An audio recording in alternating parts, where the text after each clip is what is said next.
¿Qué pasa con la dimensión política de los algoritmos, ¿no? ¿Por qué los algoritmos o hay que leerlos en términos políticos? ¿Qué efectos producen en las sociedades? Y sobre todo, ¿qué podemos hacer con eso? Creo que es la primera vez que vemos que un poder concentrado tiene estas tres dimensiones del poder. No hemos tenido, o sea, la capacidad de crear sentidos culturales, sentidos comunes, pero a su vez músculo económico y político global. Es muy fuerte eso. Estamos en un escenario donde los empresarios de estas empresas que hacen un montón de profit, digamos, ganan un montón de dinero, tienen más poder que, hoy diría, que los medios tradicionales y que cualquier Estado. Estamos en un contexto complicado, y esto va por mi cuenta, y un poco se los voy a preguntar, en relación a las plataformas digitales, la violencia.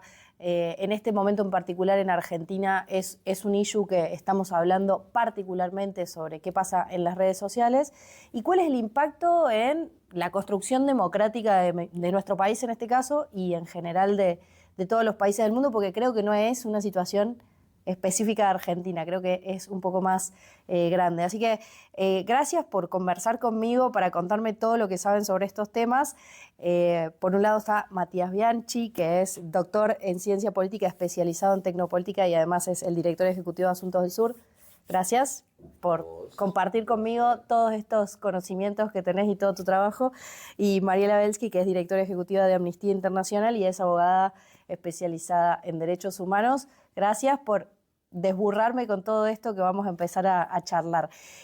Lo primero como que quería preguntarles, como en algo más general, es ¿qué pasa con las sociedades en este momento que parecen haber cuestionado en estas batallas culturales ciertos consensos democráticos con lo que viene hacia adelante? Porque uno da la sensación de que, bueno, por ahí se perdió algo, hubo un retroceso específico, pero tiene la esperanza de que hacia adelante se pueda como volver a restituir lo que teníamos. ¿Lo ven así? ¿Piensan que no? ¿Piensan que hay un desafío específico?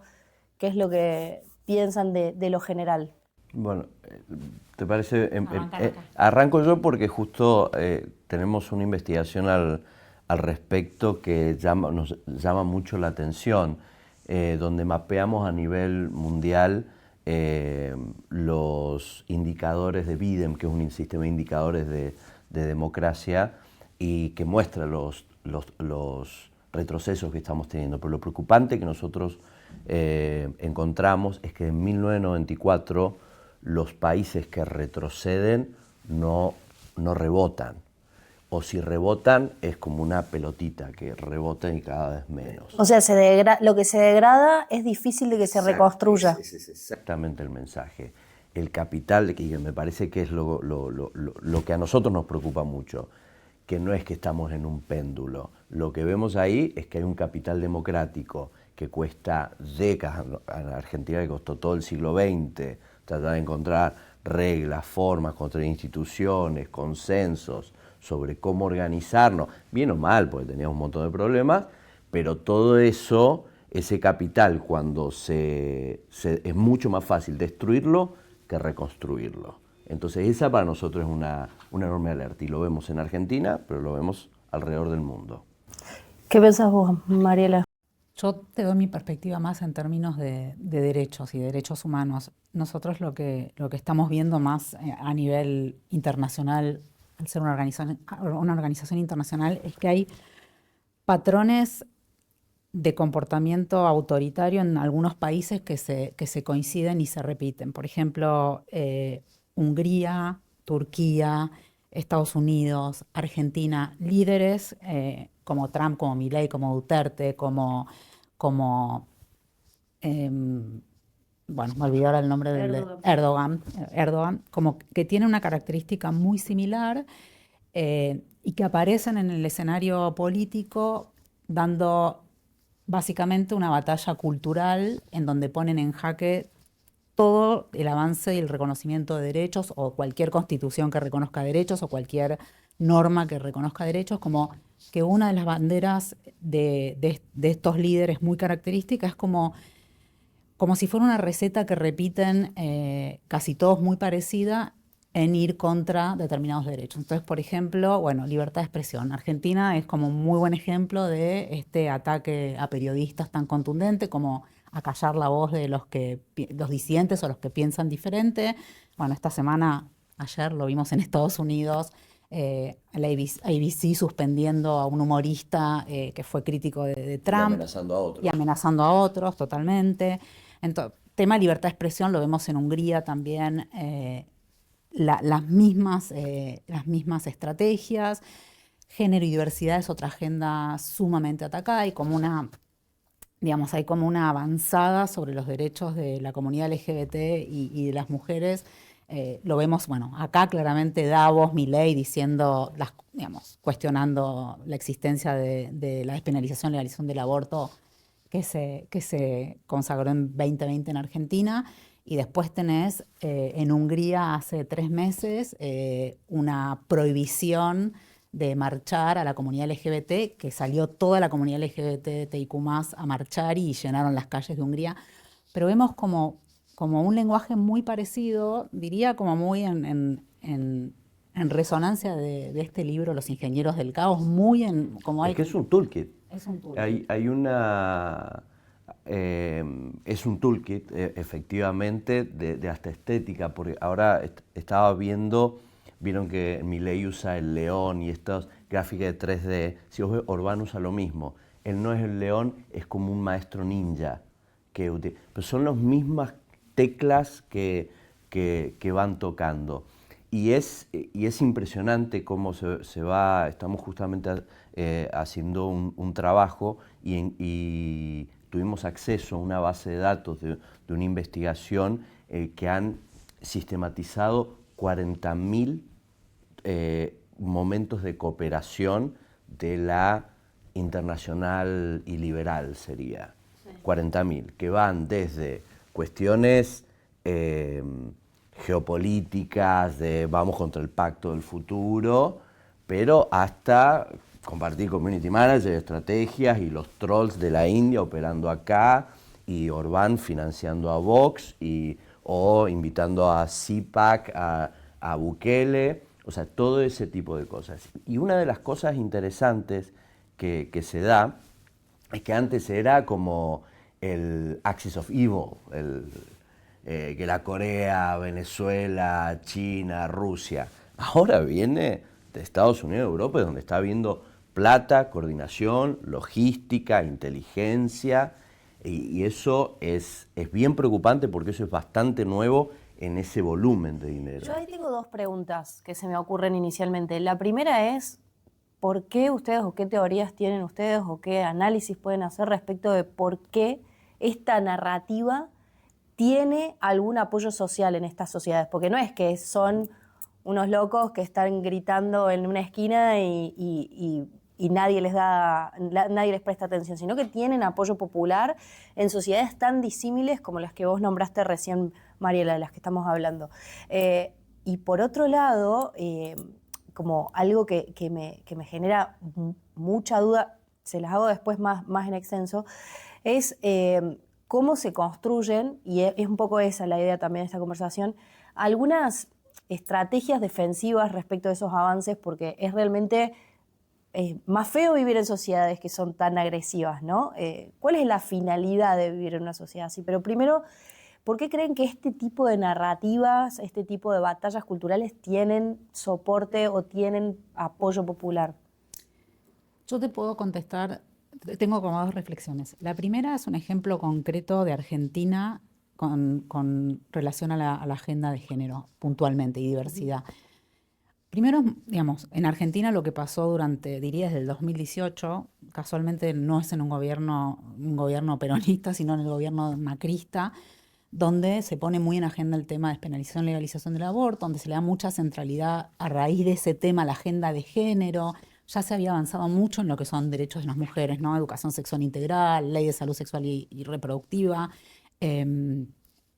Digamos, había como un avance durante muchos años de la agenda de género. Ley de violencia contra las mujeres, importante, perdón. Y durante, digamos, 2018-2020 hubo como un empoderamiento de las mujeres en Argentina, sobre todo, incluso diría, y esto nosotros lo tenemos visibilizado de adolescentes en escuelas secundarias, y toda una situación donde se generaban conversaciones probablemente entre mujeres y los varones compañeros de colegio. Digo, y hablo mucho del adolescente porque es el mayor votante de Milei finalmente, ¿no? Donde los varones que por ahí con buena intención querían participar de esas conversaciones, fueron como cancelados, desplazados, ¿no? La cancelación de estos varones, todo el tema de consentimiento, si no es no, si quiero tener relaciones sexuales con vos, te lo tengo que expresar específicamente, si no puede ser violación. Eso generó también en estos adolescentes temor al momento de tener vínculos más cercanos entre ellos. Y claramente este grupo de varones se enojaron. Hay como un enojo con esas mujeres o esas adolescentes que se empoderaron o que los corrían de las conversaciones o que generaron que estos vínculos más íntimos entre varones y mujeres sea más complejo. Entonces, bueno, nos coincide mucho que la generación que vota Milei, que es la generación de varones jóvenes muy enojados con esta agenda,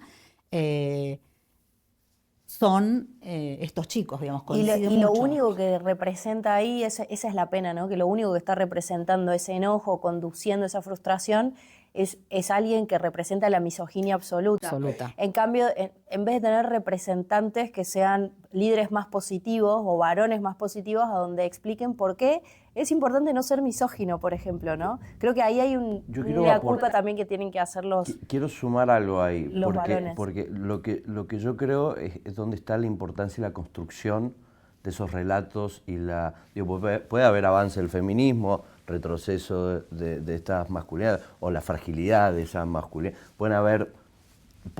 La cuestión es cuál es la causalidad de esto, dónde reside la causalidad de esa reacción. Para mí reside en la capacidad de construir sentidos comunes y construir narrativa. Y ahí la clave para mí es, que eso lo vengo estudiando de las ciencias del comportamiento, no es mi disciplina, pero lo estoy aprendiendo y que tiene muchísimo que ver, que es justamente lo que se ha aprendido gracias a la ubicuidad de las redes sociales, a la cantidad de tiempo que estamos muy expuestos a eso, han aprendido a utilizar nuestros datos, nuestra información y estimular lo que dicen ellos, la estimulación de la amígdala. O sea, nosotros en un 95% de nuestras reacciones cotidianas son automáticas, vienen de la amígdala, por temor o por emoción y demás. Un pedacito nomás es pensamiento racional.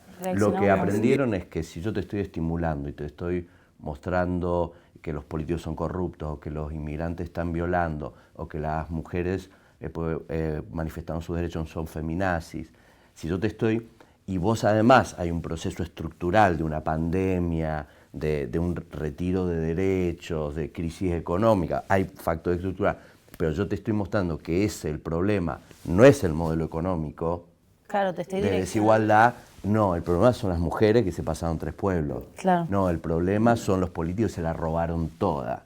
Entonces, y esa capacidad, lo que muestra la ciencia del comportamiento, hay estudios de investigación muy claras de eso, y que entendieron que si yo te estoy agrediendo todo el tiempo, vos dejas de pensar y empezás a tomar esas narrativas de manera no reflexiva. Claro. Y ese es un poder que han tenido, un metapoder de instalación de sentidos comunes. Entonces no vemos que el problema es el orden económico, las desigualdades estructurales, no estamos viendo eso. Lo que estamos viendo el problema son que las mujeres pidieron derechos. O sea, es de una locura. Ya voy a ir a las plataformas, porque eso es algo que me parece que tenemos que hablar, porque es central. Y les quiero preguntar específicamente sobre qué piensan de las plataformas. Pero me quedé pensando que María le dijo, tengo dos cosas de análisis. Y primero entró por ese lado. No, quiero retomarlo porque me interesa. No, es que el segundo son las plataformas y los algoritmos. Ah, bueno, mira, justo. Perfecto. Bueno, entonces, ahí sí viene la pregunta, ¿qué pasa con las plataformas, los algoritmos? cómo inciden en la conversación pública, cómo inciden en la construcción, digamos, de convivencia, ya ni siquiera te digo de democracia, en la convivencia entre nosotros en las sociedades. ¿Qué estudian? ¿Qué ven ustedes? Yo sé que Amnistía tiene un capítulo específico sobre la violencia en las redes y sobre la violencia que recibimos las periodistas, que es algo, desde ya te digo, te firmo, es así. Pero también ustedes trabajan con indicadores de riesgo autocráticos, hacen un trabajo con las plataformas. ¿Qué es lo que ven ahí?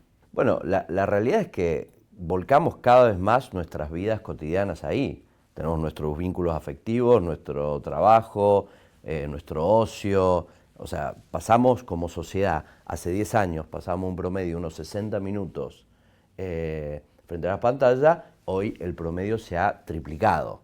Entonces estamos más tiempo expuestos y sobre todo las generaciones más jóvenes consumen hasta 6 horas promedio de pantalla. Entonces significa que están más frente a la pantalla que frente a la maestra, al maestro, frente a sus padres, frente a sus amigos. Entonces están muy expuestos a lo que sucede ahí. Y si esos algoritmos están muy bien organizados en tipos de mensaje para yo estimularte tu enojo, tu frustración o ideales que nunca vas a poder alcanzar, o que es muy flaco, que es muy gordo, que es muy fuerte, que es muy lindo, que es muy... lo que sea, todo eso nos afecta como personas. Todos tenemos algún tipo de adicción, pero a ciertas edades mucho mayor, que son las principales víctimas. Porque no tenés herramientas, ¿no? Para filtrar, no solamente para jerarquizar. En un libro que se llama El mono irracional de Grimes, que lo recomiendo, no es solamente cuestiones, hay una cuestión biológica que vos tenés en tu proceso de crecimiento, de una cuestión, una capa de grasa que hace que la información vaya más rápida. Todos esos estímulos, ¿qué significa? Que el estímulo llega antes que la razón. Entonces el estímulo de eso que te enoja o que te pone triste o lo que te sucede es mucho más rápido. Por eso las juventudes son más propensas a ser sujetas a este tipo de estímulos. Y lo que nos sucede como sociedad es que esos estímulos están diseñados originalmente para generar renta económica. Entonces te quieren más conectados, te quieren consumiendo, pero el correlato que ha tenido como social es que estamos más tristes, más deprimidos. Los niveles de depresión social, de angustia, se han disparado en la última década, se han disparado. Entonces estamos más aislados, más solos, más enfrentados, porque eso también, estoy más conectado si estoy enfrentado con vos. Si yo digo, lo que ella dice está bien, pero esto no está tan bien, eso no va a ningún lado. Yo tengo que decir... El algoritmo te levanta. Eso iba a decir, se generan burbujas, o sea, hay como burbujas de conversación de todos los que pensamos similar. Entonces vos solo estás, primero, bueno, nosotros tenemos un estudio de TikTok que te muestra cómo, no estoy diciendo ninguna genialidad, cómo, de acuerdo a lo que vos ves, TikTok te va a mostrar, no sé, si yo miro, por decir algo, skincare, porque me va a mostrar skincare. Si yo miro... suicidio, me va a mostrar suicidio. Si yo miro problemas de temas de alimentación, me va a mostrar temas de alimentación. Entonces, claro, se genera como, primero que el contenido que te llega es de acuerdo al tiempo que vos pasás en TikTok, que es donde más están estos jóvenes, ¿no?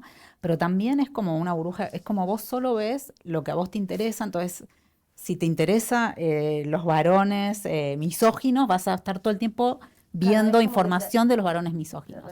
Eso sobre todo dirían en TikTok, por ahí Instagram es un poco diferente, y ni hablar, Twitter es otro mundo, pero es un mundo más, no digo que los jóvenes no estén tanto en Twitter, pero tenemos probado que están mucho en TikTok, mucho más que en Twitter. Yo creo que Twitter es un mundo más pequeño, más tóxico, más de periodistas, más como es más informado en algún sentido, pero también está esta tendencia de la confirmación de lo que vos pensás todo el tiempo, ¿no? O sea, esto que estamos hablando ahora viene de la pregunta anterior que estábamos charlando, que yo les preguntaba, ¿cómo puede ser que estas expresiones tan violentas, que digamos, que cuestionan la construcción de derechos, que cuestionan las construcciones sociales, democráticas, los consensos sociales en los países tengan apoyo popular? Entonces vos decías, bueno, quizás hay una reacción en relación al avance de la agenda de derechos de la igualdad, podemos decirlo más amplio que mujeres, y por otro lado también tenemos las plataformas incidiendo en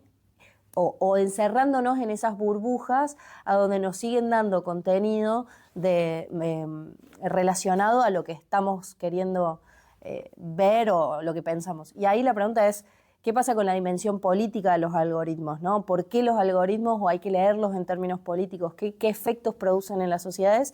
Y sobre todo, ¿qué podemos hacer con eso? Como usuarios, inicialmente, pero también ustedes hablan con policy makers, o sea, ustedes están pensando en cómo hacer mejor la política pública también, ¿no? ¿Cómo hacemos con eso? ¿Qué pasa con esa dimensión política de los algoritmos?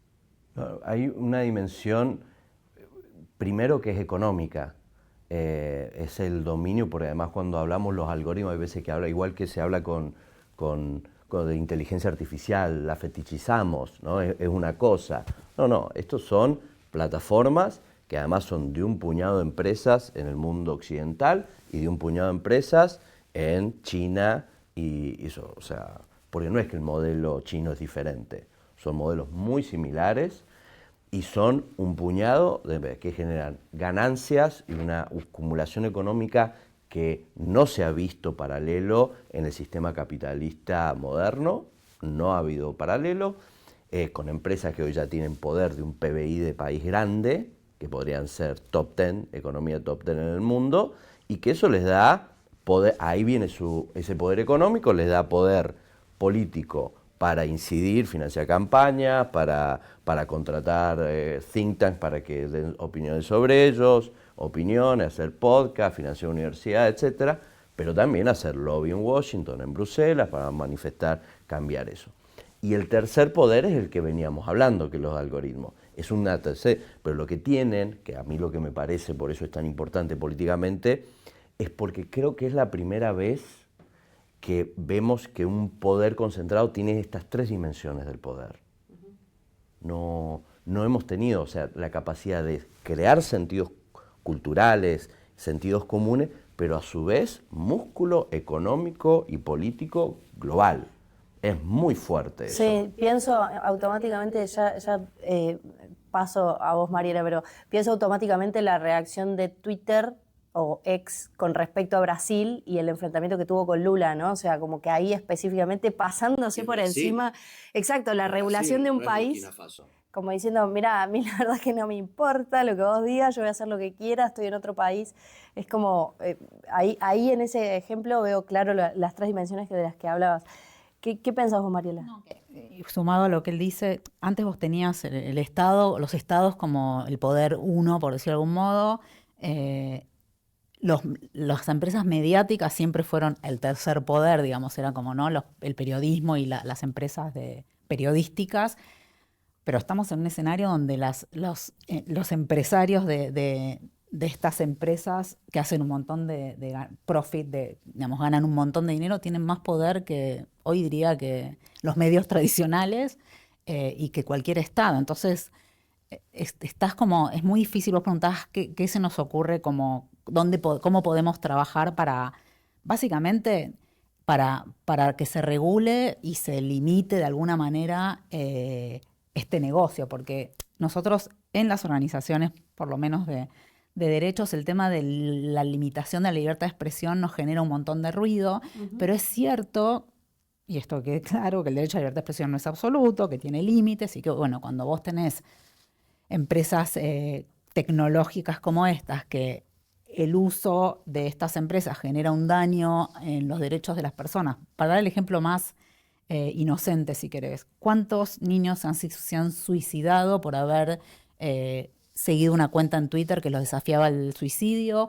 ¿O cuántas chicas terminan con anorexias extremas por seguir cuentas de cómo hay que comer, por decirlo de algún modo? Bueno, esas empresas tienen una responsabilidad sobre ese daño que están afectando derechos y están generando un daño en esas poblaciones y tienen una responsabilidad. Entonces los estados tienen un desafío enorme hoy, que es ¿qué vamos a hacer con esos problemas? ¿Cómo no está resuelto? La Unión Europea, yo diría que es la más avanzada en términos de regulación. No tenemos las mejores respuestas todavía, pero estamos entrando en un momento de un proceso donde va a haber que que los estados van a tener que ponerse a regular, a poner multas, Claro, a limitar, digamos. Es difícil porque cuando aparece un concepto de limitación a la libertad de expresión aparece quién juzga qué es mucho, qué no, y entonces ahí es como siempre un riesgo, ¿no? Porque el primer avance para una sociedad más autoritaria tiene que ver con el control del discurso, ¿no? Y ahí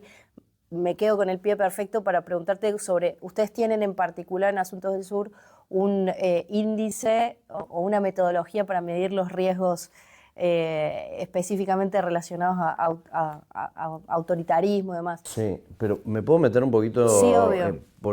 porque hay algo que planteó que me parece muy interesante, pero que abre otro desafío. Porque hablamos de los estados tienen que regular, los estados tienen que hacer también leyes antimonopolio, porque no puede ser que estas plataformas tengan todo y todos los servicios, o cargas fiscales para poder financiar. Bueno, el problema que tenemos, que el instrumento que es garante y que además es garante en la democracia, es el Estado-Nación, es para una sociedad analógica, nacional, con un mercados cerrados. O sea, el instrumento no es para las sociedades de hoy. Entonces tenemos el desafío nuevamente de cómo pensamos generar poder democrático, pero para un mundo globalizado, digital, y sociedades más cosmopolitas. Entonces ahí tenemos, o sea, hay una cuestión, una discusión del orden, te diría, de cómo imaginarnos de la innovación política, de cómo pensar el nuevo instrumento para el control de garante de nuestros derechos. Justo en un contexto en donde lo multilateral parece que está puesto completamente en duda encima, ¿no? No, está cooptado además, Es tremendo. el multilateralismo además está cooptado. Pero después hay cosas, tampoco hay que darlo como un destino, ya está, perdimos. Hay cosas muy interesantes que están sucediendo y hay cosas también que podemos hacer a niveles intermedios de organizaciones, donde podemos, este tipo de evidencia, de generar pedagogía, de compartir, de entender, de plantearnos, de proponer soluciones. Digo, hay un trabajo ahí de reconstruir redes del sur global para poder intercambiar buenas experiencias. Y también diría que creo que también tenemos un trabajo a nivel personal o de círculos pequeños, de decir, ¿cómo interactuamos frente a estos zapatos? ¿Cómo generamos una actitud crítica frente a los estímulos que tenemos? Y eso lo tenemos que hacer en nuestra casa, hay que hacerlo en la escuela, hay que hacerlo en nuestros grupos de amigos. Hay un trabajo ahí que podemos hacer de cómo relacionarnos de una manera entendiendo ese estímulo. No quiero dejar pasar estas dos preguntas, ¿no? La que te hice recién sobre los marcadores de riesgo autoritarios, porque sí me parece que está bueno que tengamos esos indicadores. Cuando, viste que siempre hablamos de las red flags, decís, bueno, pasa esto, uy, entonces es como que te ayuda a orientarte un poco. Y también quiero hablar sobre la violencia digital específicamente destinada a mujeres, más allá de que seamos periodistas o no, no quiero sonar corporativa, pero sí hay una No, para las mujeres en política sucede lo mismo. Exacto. No quieren presentarse elecciones porque es muy hostil. Sí, y cómo eso también me parece que lo más grave es la autocensura, ¿no? Y cómo eso incide en el debate público. Pero primero quiero aprender estas red flags como para tenerlas adentro ya incorporadas y después quiero hablar de eso porque me parece que son dos temas que son muy importantes.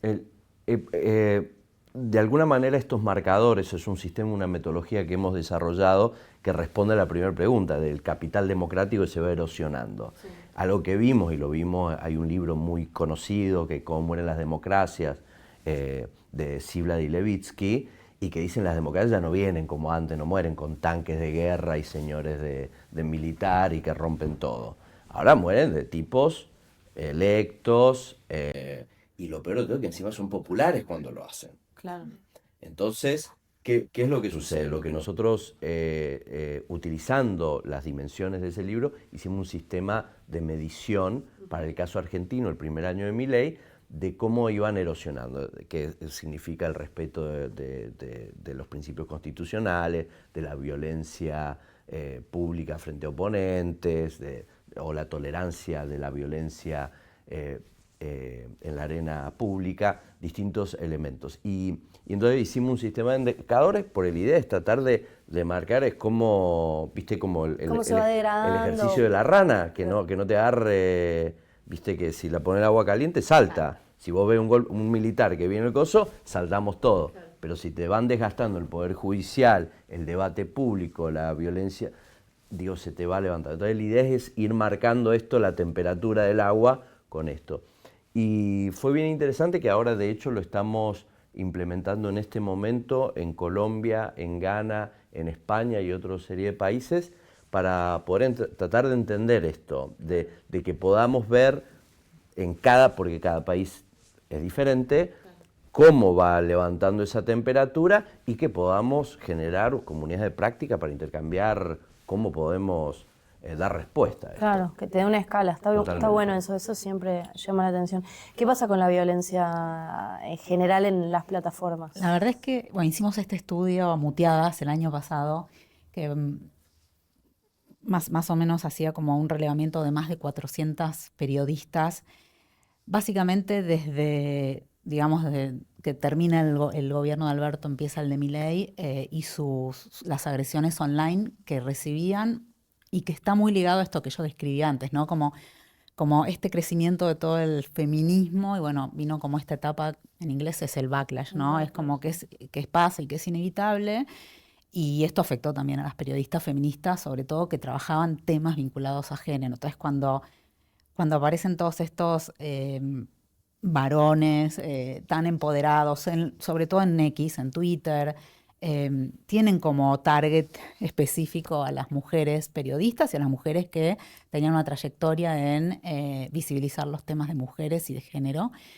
Y hicimos este estudio en los casos de estas 400 periodistas, y lo que básicamente a grandes rasgos lo que encontramos son periodistas que sumamente retraídas en estos últimos años. Eso que te decía, ¿no? La autocensura es autocensura lo peor, absoluta, periodistas que pasaron de defender y contar situaciones vinculadas a violencia de género a postear perros y gatitos para evitar ser atacadas, ser doxiadas, violencia, amenaza sexual, amenaza de muerte, digamos, todo tipo de amenazas por haber sido o visibilizado situaciones vinculadas a mujeres.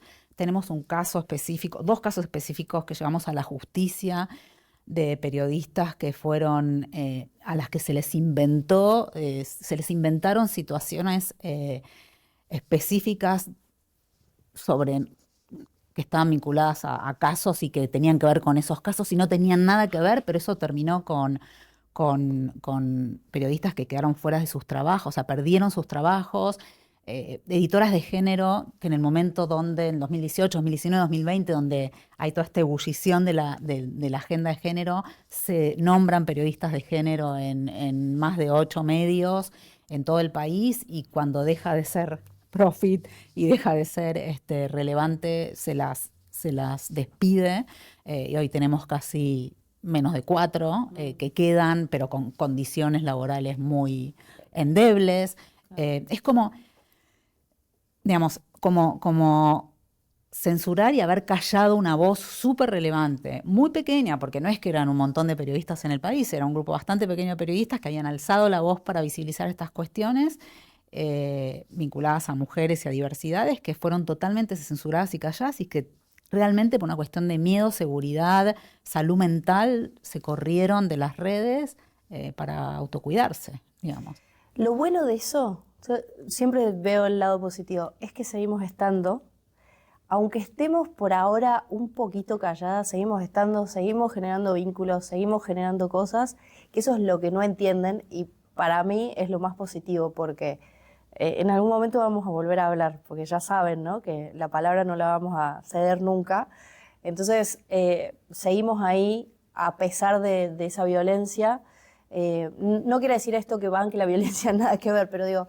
y que haya que soportarla. No, yo estoy de acuerdo y puedo debatir un montón, ¿no?, sobre esto, pero seguimos estando. O sea, lo bueno es que seguimos estando y vamos a seguir estando. Yo tengo una pequeña reflexión de estos últimos días, por lo menos en Argentina, que es que hay algo que estamos viendo y que vamos a ver, que yo creo que la famosa batalla cultural, ¿no? Anti-woke, anti-izquierda, no sé qué es woke, digo, ¿no? En Argentina explicarlo woke, anticlima, antigénero, antidiversidad, yo no creo que funcionó, y lo estamos viendo. No, la batalla cultural no funcionó. En Argentina al menos no funcionó. Yo estoy de acuerdo. Entonces, yo creo que se viene un momento diferente de cambio, lo estoy viendo y también contarles que nosotros hicimos una encuesta en marzo y ahora vamos a terminar una encuesta en marzo en votantes de Milei, mujeres y varones, más de 1000 casos, donde preguntábamos si estaban a favor o en contra de del aborto, si estaban, si estaban en contra de los derechos a la comunidad LGBTIQ+, clima. Y la verdad es que los datos nos daban muy positivos. No están en contra de la provisión de aborto, excepto que la pague el Estado. No están les preocupa el tema climático, no están en contra de la ESI, todo lo contrario, les preocupa que se dé ESI en las escuelas. Y yo creo que el gobierno tiene la misma encuesta que tengo yo. O sea, entonces hay algo ahí que no resultó. Yo tengo Todavía tenemos que verlo, pero... No diría... Yo no sé si no funcionó, lo que digo es que evidentemente ha mostrado límites y da esperanza de que no es una batalla perdida, al revés, que hay mucho más, que también esa agresión por lo que hacen, esa estimulación de la amígdala y todo esto que hablábamos, es mucha agresión y en definitiva agota, agobia. Sí, nadie quiere vivir en una sociedad nadie quiere odiar tanto tiempo. Sí, para mí tiene un corto plazo, se ve ahora, le está pasando a Orbán en Hungría también, está usando las mismas estrategias de manipulación y no le están funcionando y se le están viniendo. Entonces, yo creo que hay algo así, miren lo que pasó en Nepal, o sea, creo que hay espacios de disputa, creo que se puede, o la reacción ahora contra lo de Jimmy Kimmel, está habiendo en Estados Unidos una pequeña revolución. Me das el pie perfecto para cerrar esta conversación con un ejercicio de imaginación política, que es un poco, qué es lo que nos permitiría, o si ustedes tuvieran que decir 1, 2, 3 cosas que dirían, yo le pondría ficha a esto, que nos permita seguir construyendo otras narrativas, otros sentidos comunes, otras formas de interactuar entre nosotros que no sean sentirnos que ganaron esa manera de destruir consensos básicos, ¿no? De vivir en sociedad. ¿Qué es lo que ustedes piensan? Por ahí es decir, bueno, no sé, las organizaciones sociales, la militancia, ¿qué es lo que ustedes dirían? ¿A dónde lo pondrían su fichita?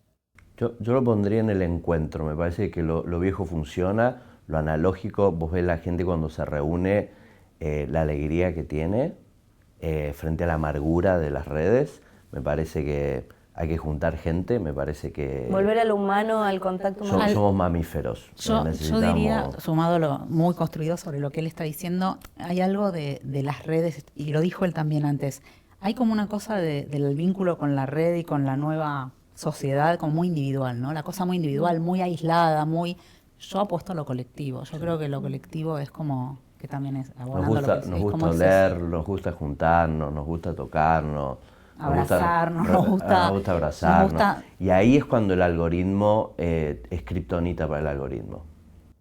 Me gusta eso, el abrazo es kriptonita para el algoritmo. Qué gran cierre. Gracias por darme toda esta información y seguramente las personas que estén mirando esta conversación, que están preocupadas por lo mismo, se llevan algunas ideas y terminamos positivamente, ¿no? O sea, sí, criticamos esperanzado. Y al mismo tiempo decimos, salgamos, encontrémonos, que hay forma de derrotar esas batallas difíciles. Así que bueno, gracias a los dos por esta conversación.